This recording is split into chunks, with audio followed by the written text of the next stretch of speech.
شکر ہم خدا کی ذات کا، خدا کی ذات کا نیا پھر دن ہوا۔ آج کی آیت۔ پھر فریسیوں اور صدوقیوں نے پاس آ کر آسمانے کے لیے اس سے درخواست کی کہ ہمیں کوئی آسمانی نشان دکھا۔ متی 16 باب پہلی آیت۔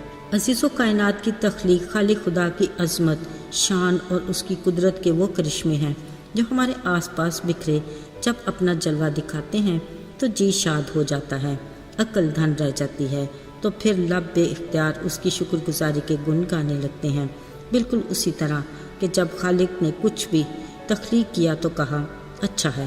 یاد رہے جب فضاؤں میں پرندے اڑنے لگے، جانوروں کے نام رکھے گئے اور انہیں ان کے ماحول میں رکھ دیا گیا، زمین پر ہر طرح کا پھول بوٹا، سبزی پھل اپنی بہار دکھانے لگا، سمندروں میں بے شمار رنگ برنگی مخلوق وجود میں آ گئی، سورج چاند ستارے اپنی جگہ ذمہ داری نبھانے لگے، تب آدم اکیلا ہی تھا۔ اس وقت خالق نے پہلی بار کہا آدم کا اکیلا رہنا اچھا نہیں، سو اس کی مانند اس کی ناری بنائی گئی جو اس کی مددگار بنی۔ آدم اور حوا سے ہی رشتے ناتوں کے سلسلے شروع ہوئے۔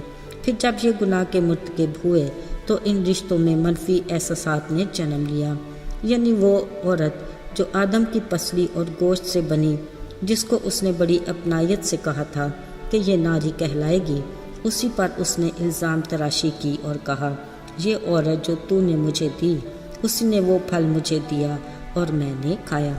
پھر عزیزو جب آدم اور حوا کے اولاد ہوئی، یعنی قائن اور حابل پیدا ہوئے، ان دونوں بھائیوں کے رشتے میں بھی منفی احساسات پیدا ہوتے گئے۔ پھر یہی منفی احساسات نسل انسانی میں آج تک سرایت کرتے چلے آ رہے ہیں۔ اگر ہم یوں کہیں کہ کسی بھی رشتے میں خالص پن نہیں رہا تو غلط نہ ہوگا۔ معذرت کے ساتھ ہمارے آس پاس اور معاشرے میں ہر رشتے کی اصلیت عیاں ہے۔ یہ سب گناہ کے باعث انتشار کا نتیجہ ہے اور یہی ریت آج تک جاری اور ساری ہے۔ یہ عنصر انسانی فطرت میں نمایاں ہے، یعنی کوئی کسی سے مخلص نہیں، جس میں بڑی حد تک صداقت بھی ہے۔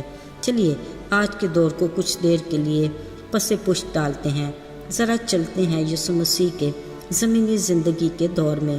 گو یسوع کا زمینی زندگی کا دورانیہ نہایت قلیل تھا۔ اس کی بنیادی وجہ یہ تھی کہ وہ اپنے ایک خاص مشن پر خدا کے ٹھہرائے وقت پر آئے اور ایک خاص وقت پر انہیں صعود فرمانا تھا۔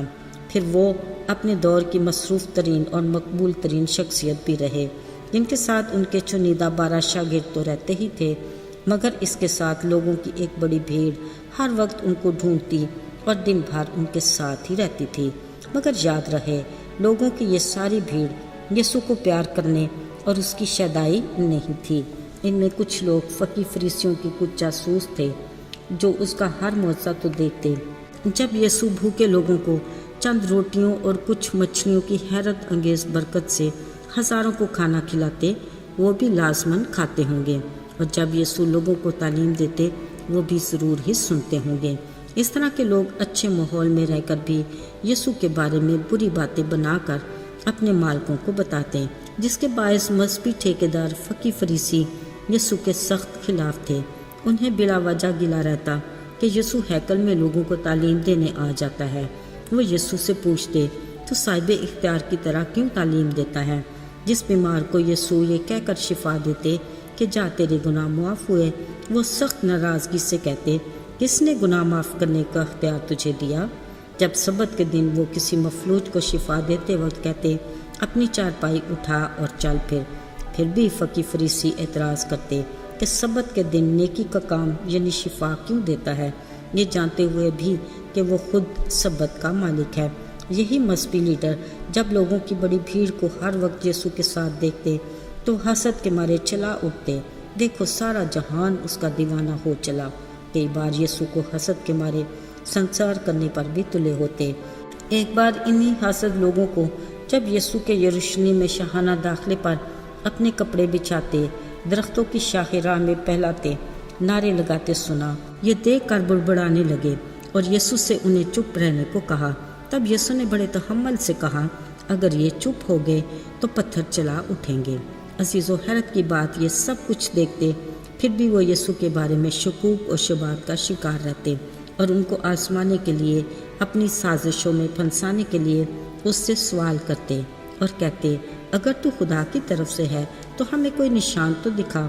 یسوع نے بڑی تسلی سے انہیں جواب دیا، تم سب کچھ جانتے ہو پھر بھی نشان طلب کرتے ہو، یونا نبی کے نشان کے سوا کچھ اور نہیں۔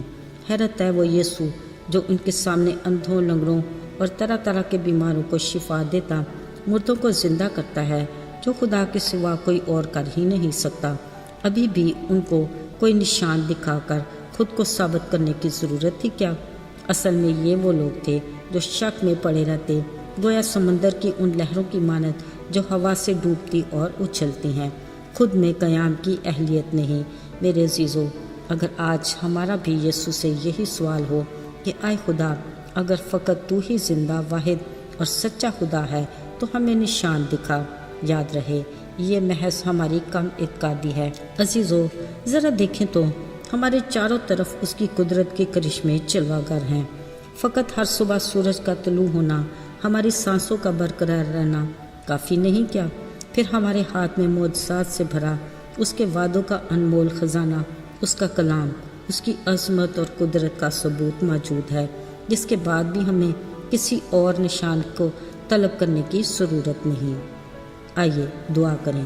اے خدا، ہم اس بات کا اقرار کرتے ہیں کہ ہم کمزور ہیں، ہم ہر روز تیری قدرت کے کرشمے دیکھتے ہیں، پھر بھی ہم تیری عظمت، قدرت اور جلال کو سمجھنے سے قاصر ہیں۔ ہمیں اپنی حکمت عطا کر اور ایمان کو مضبوط کر۔ یسوع کے فتح مند اور جلالی نام میں ہم مانگتے ہیں، آمین۔